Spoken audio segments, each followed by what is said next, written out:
ಮನೆಯಲ್ಲಿ ಮಕ್ಕಳಿದ್ರೆ ಡಿಫ್ರೆಂಟ್ ಆಗಿರೋಂಥ ಬ್ರೇಕ್ಫಾಸ್ಟ್ ರೆಸಿಪೀಸ್ನ ಇಷ್ಟಪಡ್ತಾರಲ್ವಾ.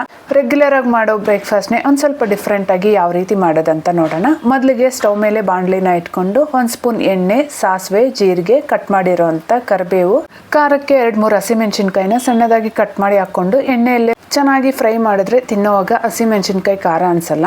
ಹಾಗೆ ಸಣ್ಣದಾಗಿ ಕಟ್ ಮಾಡಿರೋಂಥ ಒಂದು ಈರುಳ್ಳಿ, ತುರಿದಿರೋಂಥ ಒಂದು ಕ್ಯಾರೆಟ್ನ ಸಹ ಹಾಕ್ಕೊಂಡು ಚೆನ್ನಾಗಿ ಫ್ರೈ ಮಾಡಿಕೊಂಡು ಇದನ್ನ ತಣ್ಣಗಾಗಕ್ಕೆ ಬಿಡಬೇಕು.